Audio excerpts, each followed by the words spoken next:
Good morning family of God. एक बार फिर से आपका स्वागत है आज के मॉर्निंग डिवोशन में।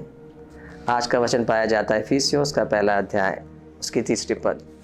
यहाँ ऐसा लिखा हुआ, हमारे प्रभु यीशु मसीह के परमेश्वर पिता का धन्यवाद हो, उसने हमें यीशु मसीह में स्वर्गीय स्थानों में सब प्रकार की आत्मिक आशीषें दे दी हैं। यानी कह रहा है कुछ प्रकार की या सब प्रकार की आत्मिक आशीषें दे दी हैं। पास्ट टेंस में है, ये नहीं लिखा कि आगे दे देगा, ऑलरेडी गिवन, आपको पहले से दे दी गई है। पर दिखाई क्यों नहीं दे रही?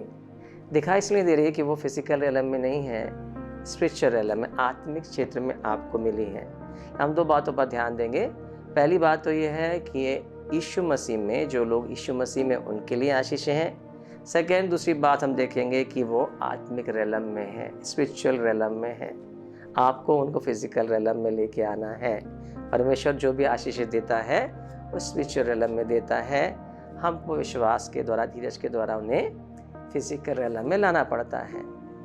सो पास्टर जी, यीशु मसीह में होने का क्या मतलब होता है? जब आप यीशु मसीह पर विश्वास करते हैं, उसके वचनों पर विश्वास करते हैं, उसके क्रूसिफिकेशन पर विश्वास करते हैं, उसने आपके लिए पापों की कीमत चुका दी, विश्वास करते हैं कि आपके लिए पाप बन गया, जो पाप से अज्ञात था वो आपके लिए पाप बन गया, उसने अपने लहू से आपके लिए सारा दाम चुका दिया। जब आप विश्वास करते कि आपके सारे पाप क्षमा किए जा चुके हैं, प्रभु यीशु मसीह के ऊपर डाले जा चुके हैं, इसी कारण वो मौत से होकर गुजरा और मौत को हरा कर मुर्दों में से जी उठा है। और जब आप विश्वास करते हैं कि यीशु मसीह दोबारा हमको लेने को आने वाला है, इसका मतलब आप यीशु मसीह में हैं। विश्वास में होने का मतलब यीशु मसीह में सेकंड आदम में होने का मतलब है। आप सेकंड आदम में हैं। जब हम प्रथम आदम में थे तो हम क्या थे? स्वभाव से ही पापी थे। पाप हमारे नेचर में था, हम क्रोध की संतान थे पहले आदम के होने के कारण। इसीलिए हम पाप करते थे, क्योंकि हमें पाप का स्वभाव था और हम परमेश्वर की महिमा से रहित थे। इस बात को समझने के लिए हम देख सकते हैं उत्पत्ति 6वें अध्याय में, जब परमेश्वर ने जल प्रलय के द्वारा पृथ्वी को नाश करने का विचार किया तो उसने नूह के परिवार को बचाया। उसको बचाने के लिए उसने एक आर्क बनाने की आज्ञा दी, एक जहाज बनाने की आज्ञा दी। और जब जल प्रलय पृथ्वी पर आया और पानी बढ़ने लगा, लोग परेशान हैं, लोग यहाँ वहाँ भाग रहे हैं, कोई पेड़ों पर चढ़ रहा है, कोई पहाड़ों पर भाग रहा है, कोई गुफाओं में जा रहा है, प्रार्थना कर रहे हैं, प्रभु हमको क्षमा कर, हमें बचा ले, पर कोई भी चीज़ उनको बचा नहीं सकी। उसी जगह पर आप देख रहे हैं नूह का परिवार भी है, पर नूह का परिवार को कुछ भी नहीं करना पड़ रहा, कहीं भाग नहीं रहे, कोई डर नहीं है, कोई पैनिक नहीं हो रहे हैं, क्योंकि वो आर्क के अंदर हैं। जहाज में होने के कारण उनके पास सब कुछ मुफ्त में मिला हुआ है। उनके पास जीवन है, उनके पास बहुत आयत का जीवन है, उसके पास खाने पीने के लिए बहुत आयत से है, महीनों वो खा सकते हैं, रहने के लिए, सोने के लिए। जबकि लोग चिल्ला रहे हैं, वो वहाँ प्रशंसा स्तुति कर रहे हैं। यही जीवन यीशु मसीह में होने का मतलब है। जब आप यीशु मसीह में हैं, जो कुछ यीशु मसीह का है वो आपके नाम पे लिखा जा चुका है, वो आपके लिए है। परमेश्वर ने आत्मिक रेलम में आपको दे दिया है। हाँ, दूसरी बात होती है, जब आप यीशु मसीह में हैं, आपको दे दिया गया है, इसको फिजिकल रेलम में कैसे लाना? आपके छुटकारे को, क्षमा को, चंगाई को, प्रार्थनाओं के उत्तर को, समृद्धि को कैसे फिजिकल रेलम में ला सकते हैं? क्योंकि ये तो आत्मिक रेलम में आपको दिया गया, फिजिकल रेलम में नहीं दिया गया है।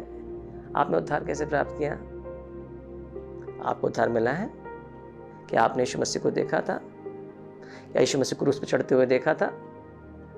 क्या आपने उसके पुनरुत्थान को देखा था? नहीं, आपने नहीं देखा था। फिर कैसे आपने विश्वास कर लिया? आपने परमेश्वर के वचनों पर विश्वास किया। बिल्कुल ठीक, आपने परमेश्वर के वचन पर विश्वास किया, फिर मुंह से अंगीकार किया। इससे आपको क्या हुआ? उद्धार हुआ। सिर्फ इसी तरह से बिल्कुल आपको सारी आशीषें मिलती हैं। जब आप चंगाई पर विश्वास करते हैं, भरपूरी पर विश्वास करते हैं, समृद्धि पर विश्वास करते हैं, छुटकारे पर विश्वास करते हैं, परमेश्वर के प्रेम पर विश्वास करते हैं, आपको वो सारी बातें यूं ही मिल जाती हैं, क्योंकि विश्वास करने के द्वारा उनको मुंह से अंगीकार करने के द्वारा उन आशीषों को आप पृथ्वी पर ला सकते हैं। परमेश्वर जब अब्राहम को बुलाया, परमेश्वर ने क्या आशीष दी थी? मैं तुझे एक बहुत बड़ा देश बनाऊंगा, पृथ्वी के सारे कुल तुझसे आशीष प्राप्त करेंगे। और उसने कैसे आशीष को प्राप्त किया? परमेश्वर ने दे दिया, परमेश्वर ने कह दिया, परमेश्वर की दृष्टि में हो गया। नाउ अब अब्राहम को फिजिकल रेलम में इस आशीष को लेके आना है। उसने क्या किया? विश्वास किया और फिर मुंह से बार बार उस बात को बोलने लगा। मन से विश्वास करना पड़ता है धार्मिकता के लिए, मुंह से अंगीकार करना पड़ता है उद्धार पाने के लिए। ऐसे ही अब्राहम बार बार अपने मुंह से अंगीकार कर रहा, बार बार बोल रहा जो परमेश्वर ने उससे कहा। उसने मन से विश्वास किया, मुंह से अंगीकार किया, उस आशीषों को जो परमेश्वर ने पहले से उसको दे दी थी उसको उसने उस पर कब्जा किया। अब यहोशू के जीवन में देखते हैं, जब परमेश्वर ने मूसा के बाद यहोशू को बुलाया और उसने क्या कहा? ये कनान देश मैंने तुझको दे दिया है। ये भी पास्ट टेंस में परमेश्वर कह रहा है, दे देगा नहीं, दे दिया है। परमेश्वर की दृष्टि में परमेश्वर ने इस देश को, कनान देश को किसको दे दिया है? यहोशू को दे दिया है। पर यहोशू ने अभी इसमें कब्जा नहीं किया है। यहोशू को यरदन नदी पार करना है, यहोशू को यरीहो की चक्कर लगाना है। 7 चक्कर यरीहो की वो लगा रहा, उसके बाद दीवार गिर रही है। यरीहो को, वहाँ के निवासियों को, अनाकियों को, गिर्गाशियों को, यबूसियों को, परिज्जी को, हित्ती को वहाँ से हटाना है, भगाना है। और यहोशू ने इस काम को किया। परमेश्वर की दृष्टि में आत्मिक क्षेत्र में मिल गया था, और फिजिकल रेलम में लाने के लिए इस आशीष पर उसको अपने विश्वास के द्वारा, धीरज के द्वारा कब्जा करना पड़ा। इस तरह से आप भी परमेश्वर की सारी आशीषों पर कब्जा कर सकते हैं। यदि आप विश्वास करते हैं ये वचन आपके लिए है, और आप विश्वास के द्वारा उसका अंगीकार करना शुरू कर सकते हैं। चंगाई पर आप विश्वास करते हैं, भरपूरी पर आप विश्वास करते हैं, प्रतिज्ञाओं पर आप विश्वास करते हैं, आप छुटकारे पर विश्वास करते हैं, अपने बच्चों के उद्धार पर विश्वास करते हैं। परमेश्वर ने आपको यीशु मसीह में जो कुछ भी है आपका है। जब आप विश्वास करने लगते हैं, फिर मुंह से बोल बोल करके आप क्या करते हैं? उस स्पिरिचुअल रेलम की आशीष को फिजिकल रेलम में लाते हैं। आपको करना पड़ेगा, ऑटोमेटिक नहीं होता है। परमेश्वर ने अपने काम को पूरा कर दिया, यीशु मसीह में आपको आशीषित कर दिया। अभी हमारा काम है कि स्पिरिचुअल रेलम से फिजिकल रेलम में लाएं। परमेश्वर आपसे कोई भी भली वस्तु को रख नहीं छोड़ा।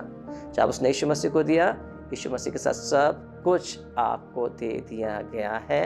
इसलिए विश्वास और धीरज करने के द्वारा, अंगीकार करने के द्वारा आप इस प्रतिज्ञाओं पर कब्जा कर सकते हैं। परमेश्वर आपको आशीष दे।